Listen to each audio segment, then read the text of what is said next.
small crowd, but that is fantastic to have you. So I'm going to go ahead and share my screen here in a minute. But also while I'm doing that, if you wouldn't mind, oh, it says host disabled. Okay, let's see here. It says I can't quite screen share. It looks like, Hugo. Okay, I think I just. Oh, I just did it. Yep, it just worked. Sorry about that. That's okay. Okay, let's see. Nope, that's not what I want to do. Stop screen share. So in the meantime, while I'm doing this, if you wouldn't mind putting in the chat, what caused you to attend today? So if you wouldn't mind saying one reason why you decided to attend this event today.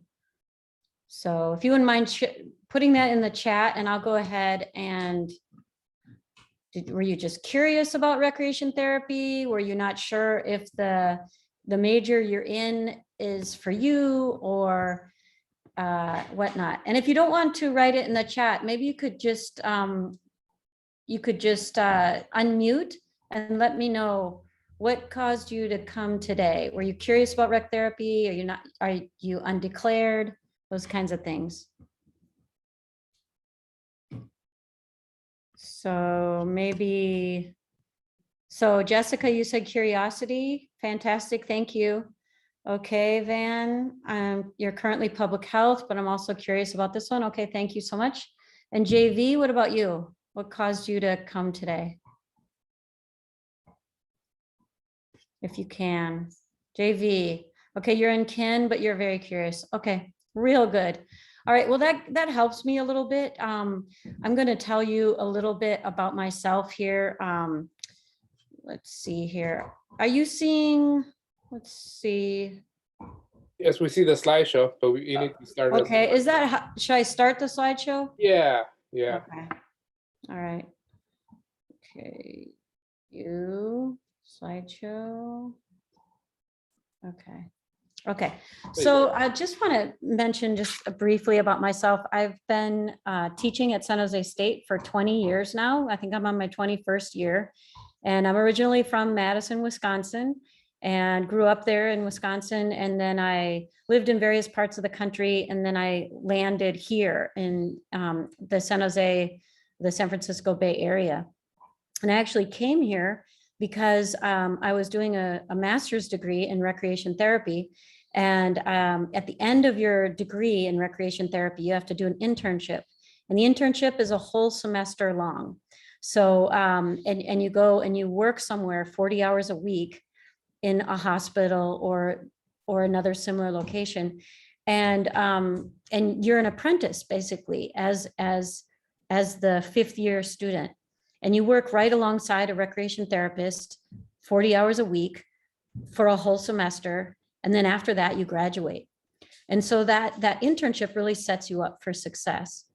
So I came out here when I was a lot younger and for an internship at the VA Palo Alto. And so there's the National Center for Post-Traumatic Stress in Palo Alto. And my specialization was trauma recovery and PTSD. So I decided, you know, I really want to be the best internship in the nation.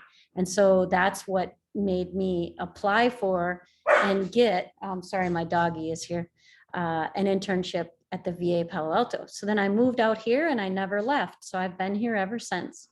So that's a little bit of my story. And so now I'm going to tell you a little bit about recreation therapy in general.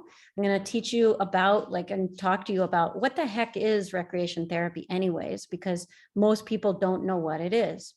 So, so here's some info here for you all. So I'm going to minimize that. So what I'm wondering is if you're interested in becoming a recreational therapy student or recreation therapist through San Jose State. So what does it mean anyways to be a recreation therapist? All right, so here's a picture example of adventure therapy with a person with a physical disability. So another thing that recreation therapy, oh, before I jump into it, I might pique your interest by letting you know that recreation therapy is supposed to grow by about 10% in the next year. So that's about the same pace as all the rest of the professions country in the whole country. So that's about an average pace of a profession's growth. The really good news, I'm not sure if you can see it there, is that the median wage for recreation therapists in the San Francisco Bay Area is $90,000 a year, which, by the way, is more money than I make. So I could quit my job and go be a recreation therapist, and I would probably make about $120,000 a year. But I love being a professor. I love teaching, and I really love doing research. I love being a professor. So I'm willing to have a lower salary. So for this salary, what the heck would you do? Well, one of the things that a recreation therapist does is we basically use play as medicine. So everything that you like doing in your free time is our medicine. So if you like going out and dance clubs post-COVID, then that's your recreation. And that's one of the things you love. Let's say you like swimming. Let's say you like singing, karaoke. Let's say you like gardening. Let's say you like animals and pets. All those kinds of things are the things that a recreation therapist would use as medicine to help you to heal, whether it's helping your emotion, psychology, or helping your body. Those are the two main areas, but we do work with body, mind, spirit. So you can see here that in this picture that the recreation therapist is working with these individuals in the swimming pool, doing various different exercises for rehabilitation. Okay, that's called aquatic therapy. All right, where is my next? I clicked. Okay, where is it? Okay. So here's aquatics a little bit more, some more pictures of aquatic therapy. And this picture up here in the top left is actually a recreation therapist at the VA Palo Alto. And the person in the pool is a student of mine. Okay. We also do adaptive sports. So the kinesiology majors in the room here, I might be interested in knowing that we use sports as a means of healing. Okay, so rehabilitation. So this gentleman there on the snowboard, on the surfboard, he has a spinal cord injury. He uses a wheelchair, but not on that day. On that day, that man is out in the ocean. Can you imagine how that feels? It's absolutely amazing. Then here's another man in the top right. He also uses a wheelchair, but not on that day. Same thing for the person in the bottom left. So what we do in recreation therapy is to empower people with their potential to come back to life, especially if they've had an injury or something really unfortunate. Because as you can imagine, if you've had an injury, the first experience is, my gosh, I don't want to live anymore because my body is not the same. And what recreation therapists like to say is, what used to bring you joy? What used to make you so happy? And they say, oh, okay, well, I used to like surfing. Okay, great. You're going to surf again. And the first thing they say is, no way, that's not possible. And then we say, well, let's try. And then we start working with the patient to be able to move towards that. We also use art therapy. So you can imagine that if you have some anxiety, depression, eating disorder, these kinds of things, art is going to be a fantastic way to help. Then we also have different types of art, right? We've got music, we've got pottery, we've got just oodles of different types of expressive arts, even including poetry. So we would use poetry even to help people to be able to rehabilitate. And then there's adventure therapy, and adventure therapy is actually my specialization. When I first went to a ropes course, which is what you're seeing in the left and in the center photos, if you see those pictures, that is when you take people onto a specialized course to help them to break through fear barriers in their own being, so that you can break through fear barriers and do things that you never dreamed possible for yourself. And that causes a huge sense of empowerment. Like, I can do something, I can make it in life, I can become who I dream of. So adventure therapy is very transformative. And so that's one of the reasons why I like it. So here are some of photos I took years ago of actually some of my previous students when they were getting trained in ropes courses. So actually, if you're in this curriculum, you would learn how to facilitate adventure therapy. And so these are my students learning. Now, all of those pictures and all those students that you see in these pictures are now recreation therapists. We also do outdoor recreation. Here you see golfing, fishing, boating. There's all sorts of opportunities. And it's not just for people with physical disabilities, as you can see. We use outdoor recreation for people with, psychological disabilities, such as depression, anxiety, and those kinds of things. Here's another image here, being able to do things we didn't dream possible. In this picture right here, this is an actual picture of recreation therapy. This is a veteran from the VA Palo Alto. This is the recreation therapist. This is the recreation therapist. And they're getting paid $90,000 a year. Not such a bad idea. Okay, so then there's adaptive sports. All the different sports you can imagine. And we want to help people to play, heal through play, so they can have joy. We also use dance and movement of all ages. We have horticulture therapy over here on the left, which is gardening. And then this lady here is doing drumming. You can see use of the ukulele. We also use games. Here, this is a little bit of a sports, but we also use games for rehabilitation. So for example, this gentleman here in the bottom left is probably recovering from a stroke. And so when there's recovery from a stroke, two interventions we use a lot is games, like board games, and we also use art. We also take people on outings and get out into the community, take them to a movie, take them to a shopping mall, take them out fishing, various different things for their rehabilitation. We also use animal-assisted therapy. So here you can see equine therapy with the horse.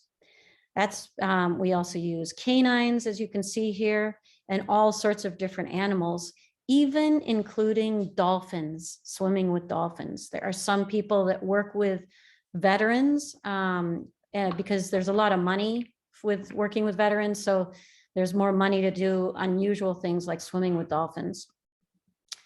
We also use technology to heal. Like it used to be really using the Nintendo Wii and those kinds of things. But now there are all sorts of other new technologies that recreation therapists use to help the client to rehabilitate, grow, and heal. We also use things like meditation, breathing practices, mindfulness, and biofeedback is an important part of that. And so students have an entire 3-unit class dedicated to biofeedback, where the students learn all sorts of different breathing techniques. And then you're connected to this device on your earlobe. And then the device is measuring all sorts of bioindicators. You learn how to read those indicators on the computer and to work with a client one-on-one to change their physiology and their psychology. Okay, so I went through this kind of quickly. So now we're going to move into where do we work? Okay, so we work in community settings. So that means city, park, and recreation. That also means senior centers. So the city, park, and recreation is a place for people with physical disabilities, people with intellectual disabilities, and people aging population. So this is really a neat place for some people to work who don't want to work in a hospital. If you don't want to work in a hospital, this is a great place for you to have the freedom to work out in the community.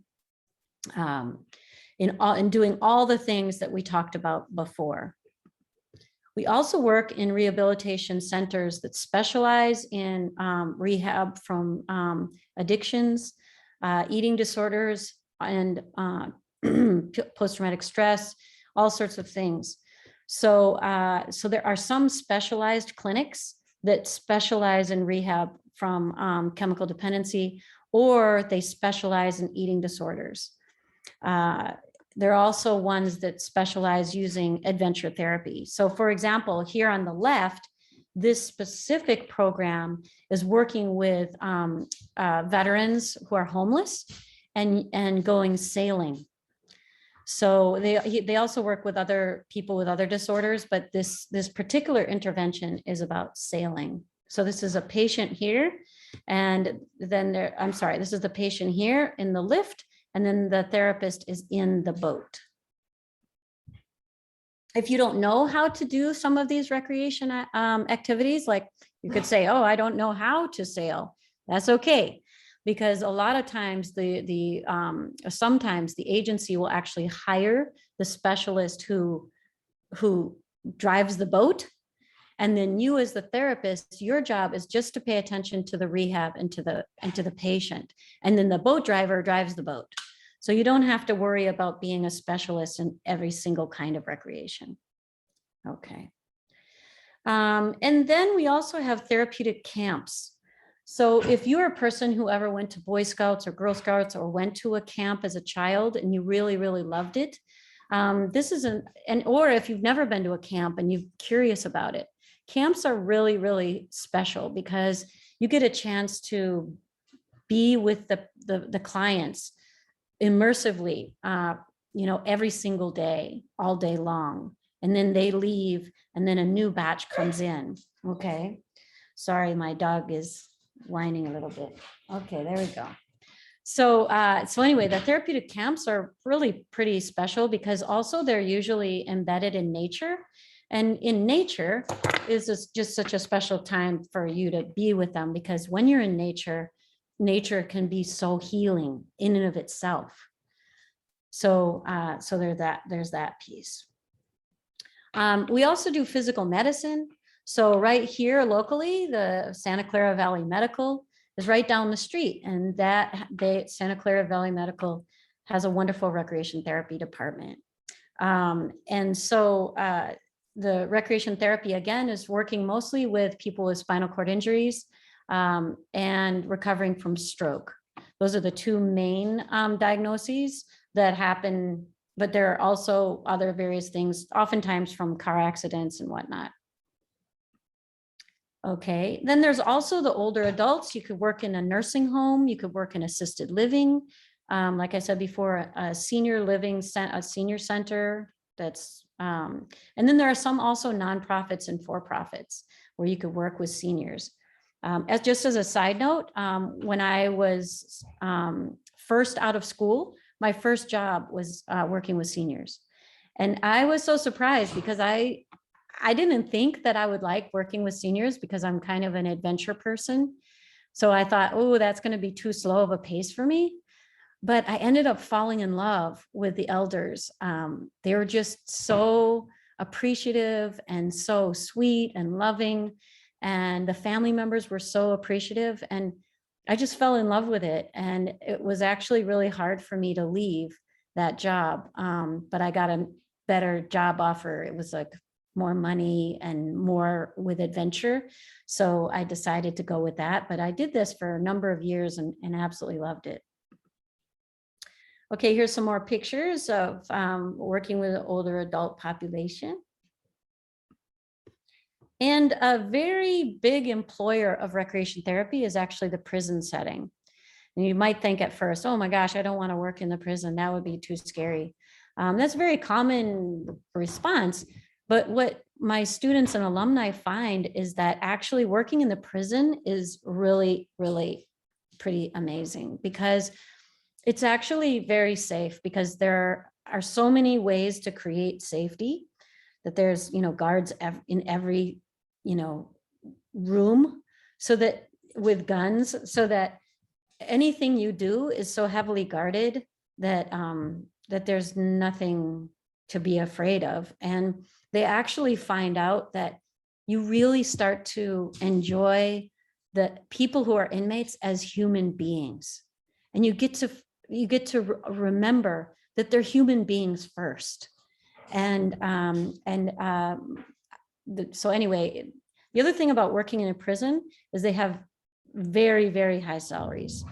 And the other piece is it's Monday through Friday. Sometimes when you work in a hospital, sometimes you might be, especially if first out of college, you might work Tuesday through Saturday or Sunday through Thursday or things like that. But when you work in a prison, it's Monday through Friday, 8 hours a day, close the door, go home and enjoy. And on top of it, you have a very high salary. So there you have that. And it's very rewarding. Pediatrics is another area where recreation therapists work. As you can imagine, there's all sorts of things happening for children, oftentimes cancer. And so then the recreation therapist is working with the children to use play as medicine to help them through their situation that might be scary or sad, typically. Also, you can work with teenagers. So my first job, well, not my first job, but one of my jobs, I worked in a psychiatric hospital and I worked with little children, I worked with teenagers, and I worked with adults. And there were different units for all the ages. And I really, really enjoyed working with the teenagers once I got used to it. But working with teenagers is, at first, it can be difficult because, you know, they're so complex, right? You remember being a teenager. It's hard to be a teenager. And so, so I really began to enjoy it. And then there's also the military. So I've mentioned this before, but in addition to working with veterans, there are some recreation therapists who work with active duty. And active duty people, that means that they're currently still active in the military, but they've taken a time out for psychiatric reasons, usually, like maybe they're struggling with a chemical dependency or depression or anxiety. Those are common. And so, so then they will take time out to have rehabilitation. And that's when a rec therapist would work with them. So you can see here, we use archery. We use literally everything that you can think of as recreation, as medicine. So for example, we even use target practice sometimes working with veterans, like with guns, so that they would use gun to like go to a target range and actually shoot at the range as part of therapy. Why? Because they're good at it. It's actually fun for them. And so so it's interesting how all sorts of things that you wouldn't think of as recreation that we might use. Okay, so maybe I've piqued your interest now in becoming a recreation therapist. And this is the part where I get to tell you that if you decide to go through this curriculum to become a recreation therapist, one of the things that you would do then is become credentialed. And so that you would take a national exam and become a CTRS, a certified recreation therapist. So, and then after your name, you would put CTRS always in as you sign in your paperwork. Okay, so Doggy wants to, there we go. Okay. Dr. So, Ron, I have a question. yeah, go ahead. Is there a national certification exam that students take after they, to become CTRS certified? Yes. So to become CTRS, you take the exam either during internship or right after internship. I suggest that people take it during internship because then it's all done, because once you graduate, it's kind of, it's kind of difficult to concentrate.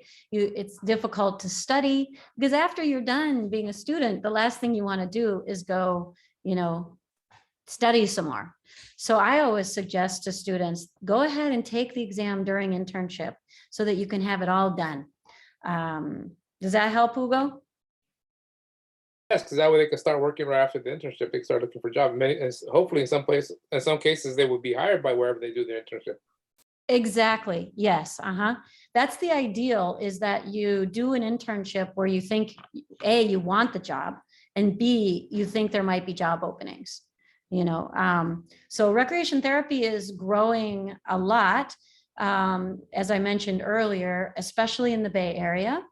And in fact, just today, I, had a practitioner say, hey, we're hiring, we've got a job announcement. And so then after I'm finished with this, I'm going to go ahead and copy and paste that job announcement to our Facebook so that our alumni can see, the jobs, plus the students that are interning right now also. So, so here's an overview of the curriculum. Okay, so the left-hand side are all the RT classes geared towards practice. So you take an intro to rec therapy, you take a class called leisure education, because that's a very important part about what recreation therapists do, is we help people to learn how to play. And I know it sounds strange, but just think about it. Think about someone, think about a family member that you have. There's probably someone in your family who does not know how to relax enough to play. There's probably someone in your family who, because they have to work all the time, that they don't get very much time to play. And or they don't value play because playing is not as valuable as work.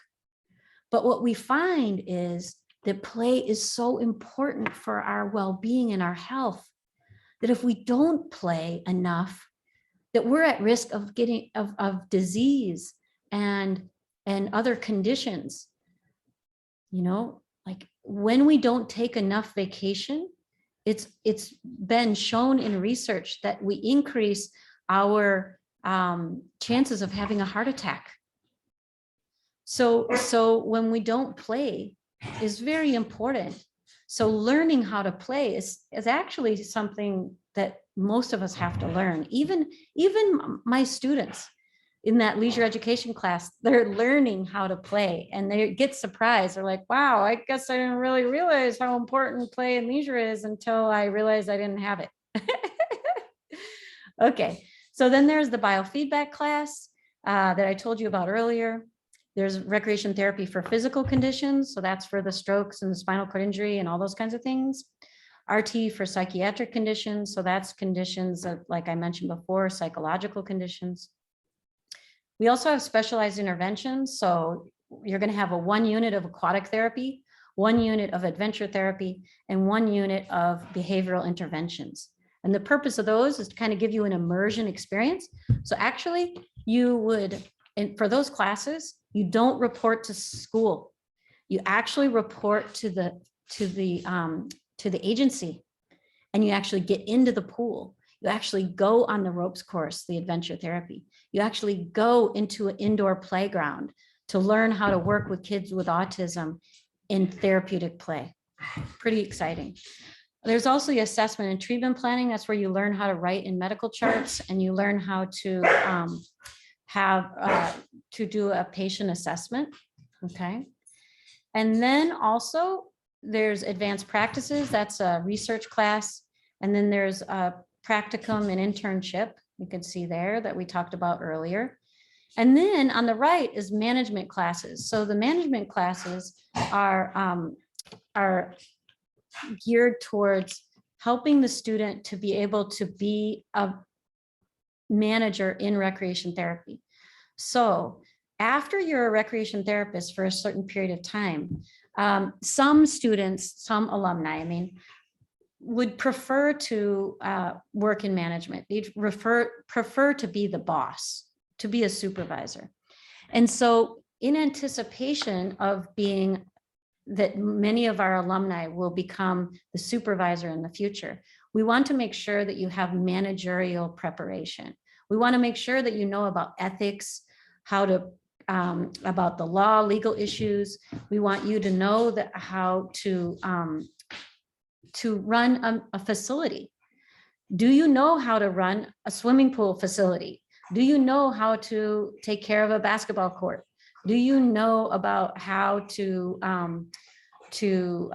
manage a weight room? okay? Because we do have facilities that we oversee that have recreation going on in them with our clients.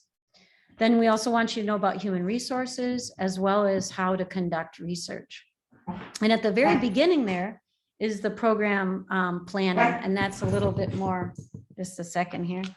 Okay, come here. I can't believe I'm having this and the dog too. Okay. So I have a question too. I have a couple of comments, Dr. Ross. Yeah, sure, for So- sure. So the program, the management buttons you have there, the bullet points, I imagine those are very marketable for employers. Yes. And another comment that I have is RT for psychiatric conditions. Does Psych 110 abnormal psychology, is that a prerequisite for that course? Because I know that's one of the prerequisites for the major. Right. Yes. For the Okay. major, there are courses in support of the major are, yeah, Ugo, you might go over those. Yeah, we'll go over One that of- at the end. Okay, we'll go over that at the end. The other So- question that I have is, actually, I want to, the Mhm. people that are still here, I want you to look at the bullet points of specialized interventions, assessment and treatment planning, advanced practices, and internships of 580 hours or so, because that's what I'm going to talk about at the very end when we're done here. But that's Yeah. so I want to just make sure you notice that as important for the part that I pipe in on. Okay, For sure. thank you. For sure. Yeah, let me answer your earlier question. So there are, I think, just a small handful of classes that are in support of the major. And one of those courses is, it's like courses you've taken before for many of you, like Intro to Psych or Anatomy, Physiology, but one of them is Abnormal Psychology, or it's been renamed.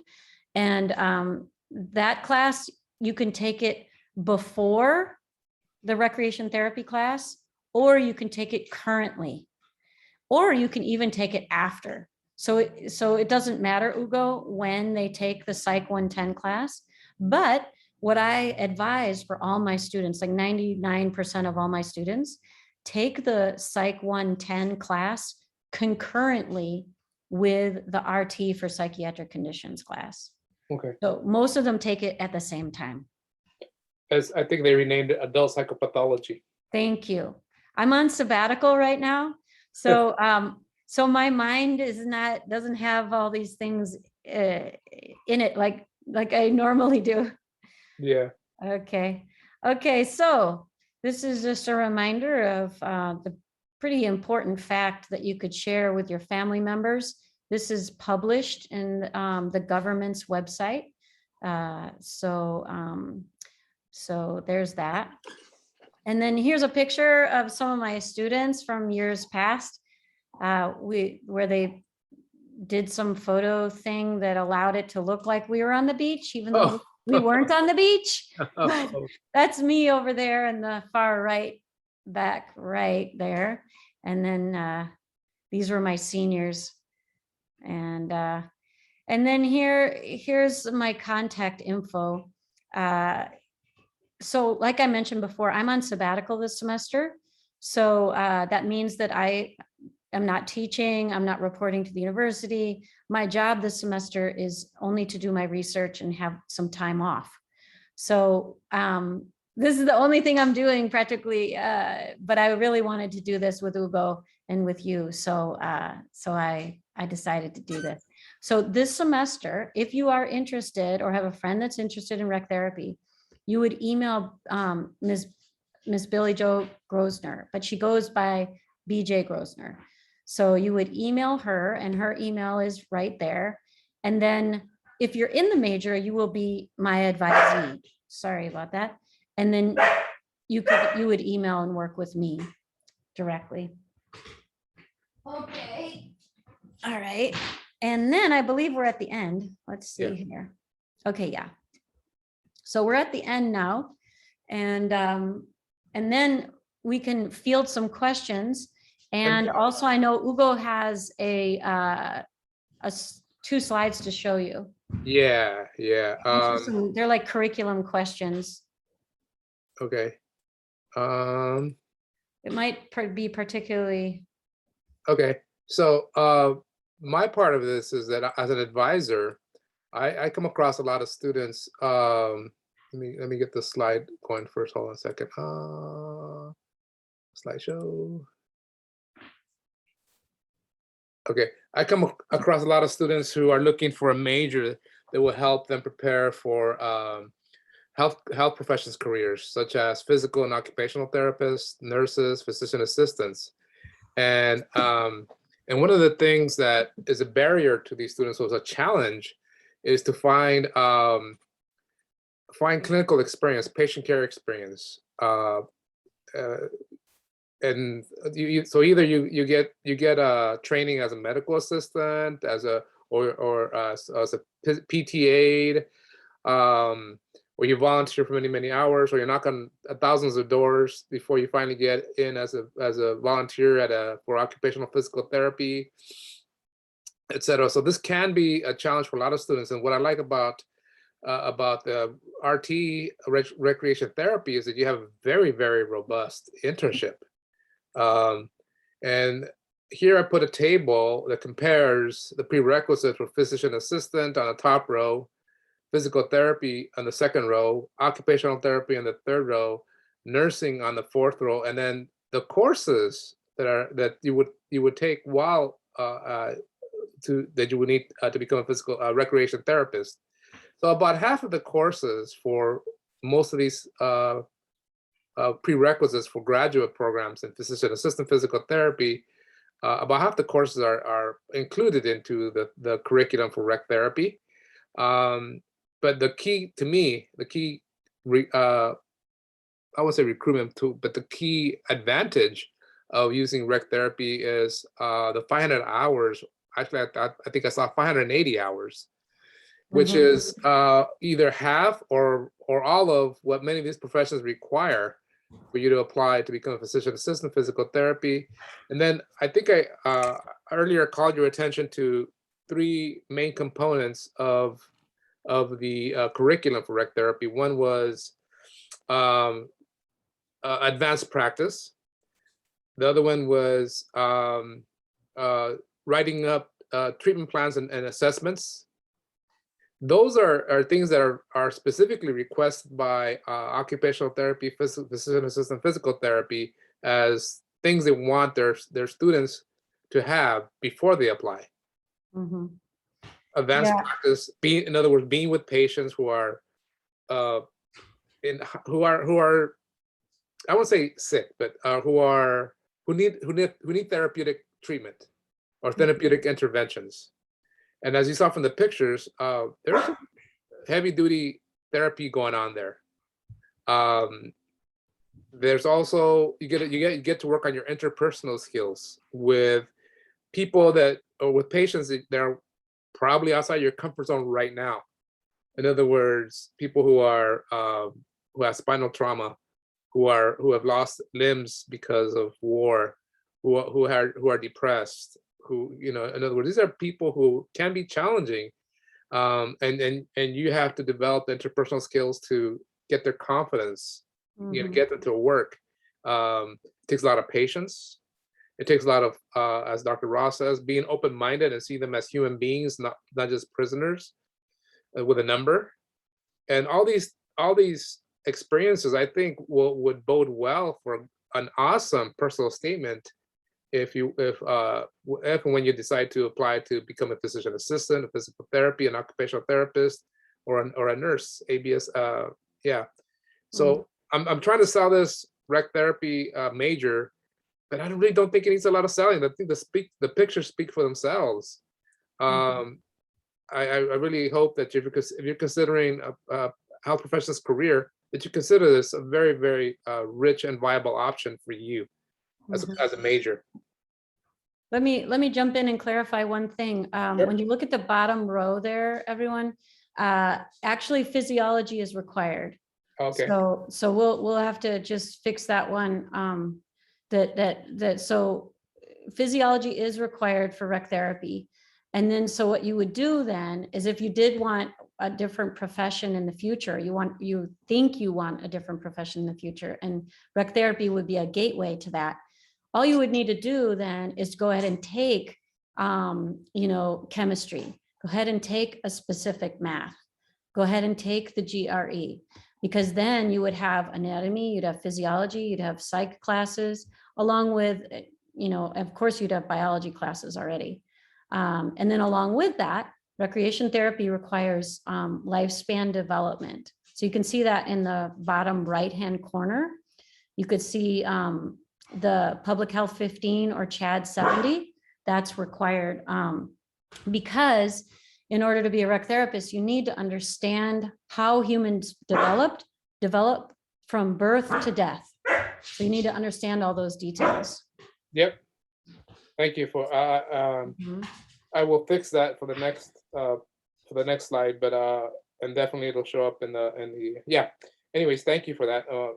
I'm pretty much done with what I had to say. I just wanted to share that with you, y'all. Okay, fantastic. Then we could probably open up the floor for questions, huh, Hugo? Yes, please do. Okay. But remember, folks, Dr. Ross is on sabbatical, and she took time out of her schedule to meet with y'all because she thought y'all were so important. So please take advantage of her time and unmute yourselves and voice your question.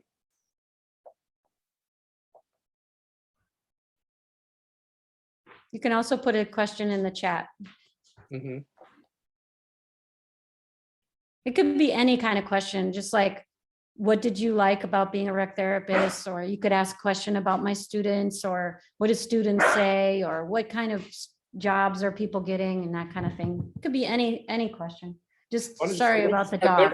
Where do many of your graduates end up working?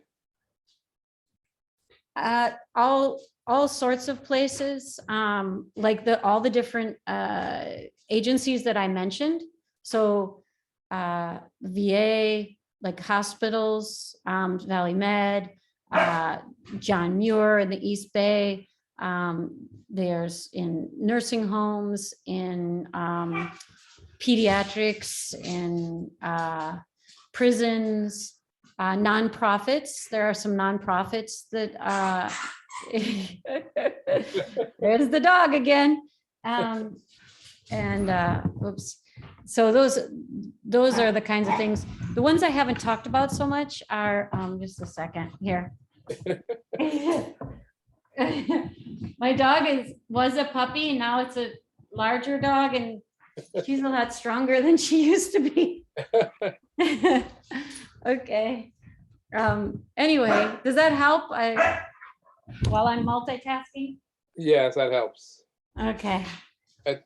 There's people that are getting ready to leave, so I guess there's not a lot of questions. So JV, Jessica, any questions for us before we log off?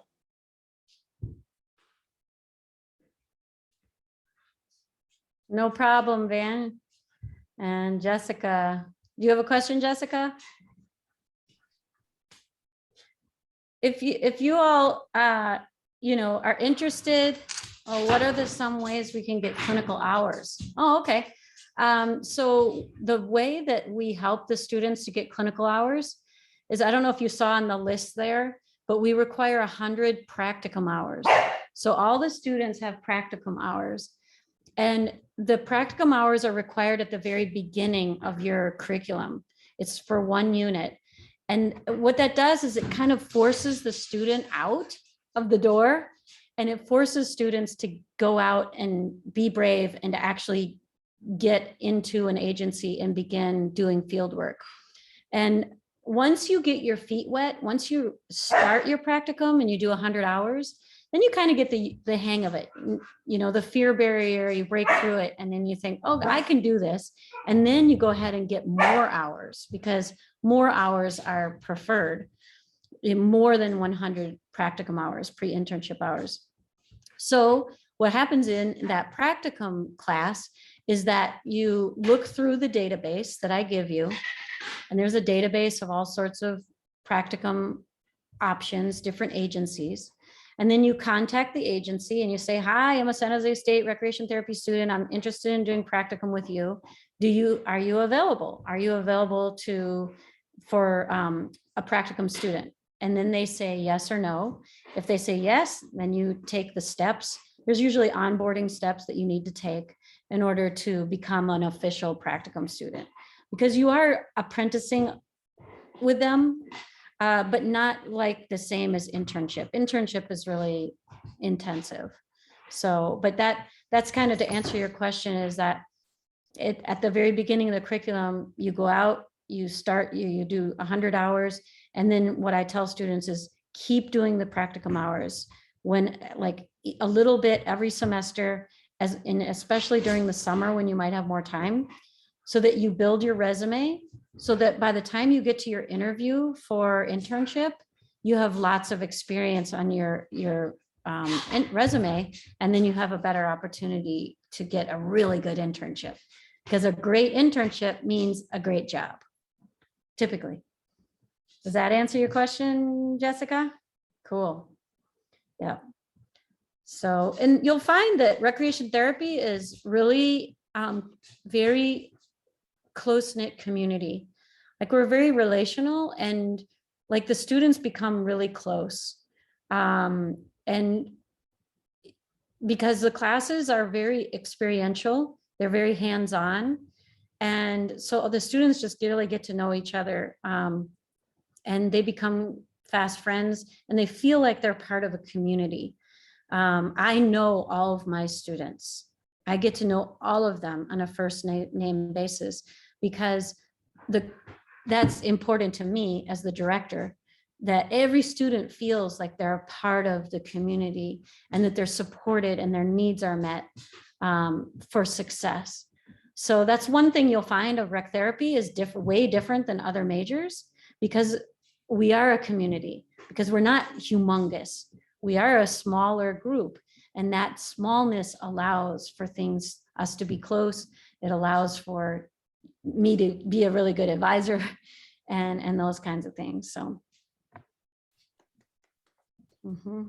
Great job.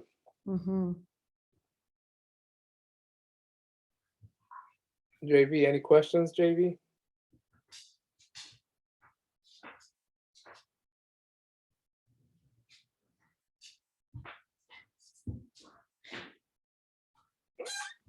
Well, not really, just trying to take everything in, sorry.